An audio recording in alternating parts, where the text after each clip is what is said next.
সকালে দেরিতে ঘুম থেকে উঠলে 4টি বিপদ হতে পারে। ভাইদেরকে বলছি, মা বোনদেরকে বলছি, শুনে রাখুন। আপনারা যদি সকালবেলা দেরিতে ঘুম থেকে ওঠেন তাহলে আপনার জন্য 4টি বিপদ অপেক্ষা করছে। মা বোনদের বলছি, ভাইদেরকে বলছি, শুনে রাখুন। আপনারা যদি সকালবেলা দেরিতে ঘুম থেকে ওঠেন তাহলে 4টি বিপদের জন্য আপনি অপেক্ষা করুন। 4টি বিপদ আসবেই, অতএব সাবধানতা অবলম্বন করতে হবে। সকালবেলা দেরিতে ঘুম থেকে ওঠা যাবে না। আমরা তো মুসলমান, আমাদের একটা দায়িত্ব রয়েছে, আল্লাহর হুকুম রয়েছে, আল্লাহ তাআলার নির্দেশ রয়েছে। আল্লাহ তাআলার নির্দেশ হচ্ছে ফজর নামাজ আদায় করা।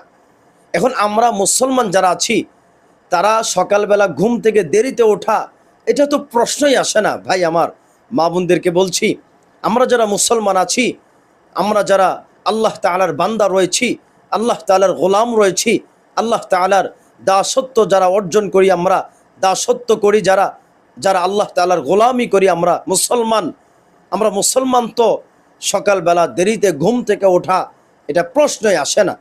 ভাই আমার, মা বোনেরা আমার, আমরা মুসলমান হিসাবে আমরা সকালবেলা ঘুম থেকে দেরিতে ওঠা এটা প্রশ্নই আসে না। দেখেন, বর্তমানে যারা আপনার স্বাস্থ্য নিয়ে বিশেষজ্ঞ, স্বাস্থ্য নিয়ে যারা সবসময় বিশ্লেষণ করে, তারাই বলে যে আপনি তাড়াতাড়ি আসার পরে অথবা রাত্রে তাড়াতাড়ি ঘুমিয়ে যাবেন এবং ঘুম থেকে 3টা থেকে 4টা ঘুম থেকে উঠে যাবেন যদি আপনি সুস্থ থাকতে চান। যারা বর্তমানে যারা ডক্টর রয়েছে, অতএব যারা স্বাস্থ্য নিয়ে আপনার বিশ্লেষণ করে, যারা বিশেষজ্ঞ, তারাই বলে যে রাত্রে তাড়াতাড়ি ঘুমিয়ে যাবেন এবং রাত্রে তাড়াতাড়ি উঠে যাবেন।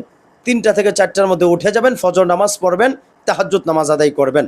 এটা এখন বর্তমানে আপনার যারা স্বাস্থ্য বিশেষজ্ঞ তারাই এই কথা বলে।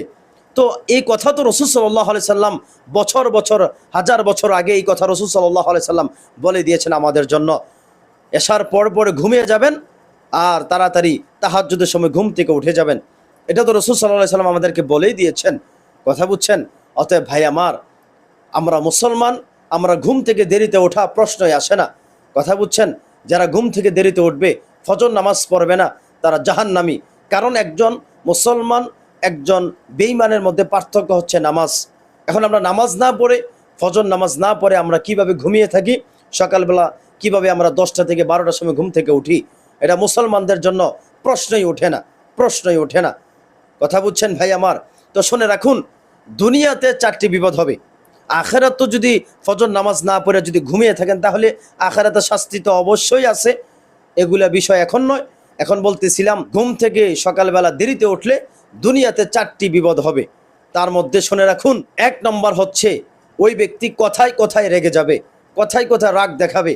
শুনে রাখুন, যারা কথায় কথায় রাগ দেখায়, কথায় কথায় রাগান্বিত হয়ে যায়, তারা কোনো মানুষের কাছে ভালোবাসা পায় না, স্নেহ পায় না, মায়া মমতা পায় না, দোয়া পায় না। অতএব ভাই আমার, যারা সকালবেলা ঘুম থেকেও দেরিতে উঠবেন, স্বাস্থ্য যারা বিশ্লেষণ করে, স্বাস্থ্য যারা বিশেষজ্ঞ, স্বাস্থ্য নিয়ে যারা বিশ্লেষণ করে, তারাই বলে যারা ঘুম থেকে দেরিতে উঠবে তারা সব সময় কথায় কথায় রেগে যায়, রাগান্বিত হয়ে যায়। অতএব যারা কথায় কথায় রাগান্বিত হয়ে যায় তারা কোনো মানুষের কাছে ভালোবাসা পায় না, মায়া মমতা দোয়া পায় না। কথা বুঝছেন? 1 নম্বর ক্ষতি, 1 নম্বর বিপদ। 2 নম্বর বিপদ হচ্ছে যারা ঘুম থেকে সকালবেলা দেরিতে উঠবে, 2 নম্বর বিপদ হচ্ছে ক্ষুধা লাগবে না, পেটে ক্ষুধা লাগবে না, খাবার খাইতে মন চাইবে না, রোগা মানুষ হয়ে যাবে, পাতলা মানুষ হয়ে যাবে। কথা বুঝছেন? অর্থাৎ অসুস্থতা হয়ে যাবে, খাবার খাইতে রুচি থাকবে না, খাবার খাইতে মন চাবে না। কথা বুঝছেন? এক ধরনের অসুস্থতা ফিল করবে, অসুস্থ হয়ে যাবে। অতএব এই বিপদ যেন আমাদের না হয়, আমরা সকাল ঘুম থেকে উঠে যাব, ফজরের সময় উঠে যাব, ফজর নামাজ পড়ব ইনশাআল্লাহ তাআলা। 3 নম্বর হচ্ছে যারা সকালে দেরিতে ঘুম থেকে ওঠে, মানে তারা অনেক কিছু পরিকল্পনা করে, এটা করবে, সেটা করবে, অমুক করবে, তমুক করবে, কিন্তু শেষ মুহূর্তে কিছুই করতে পারে না। কথা বুঝছেন?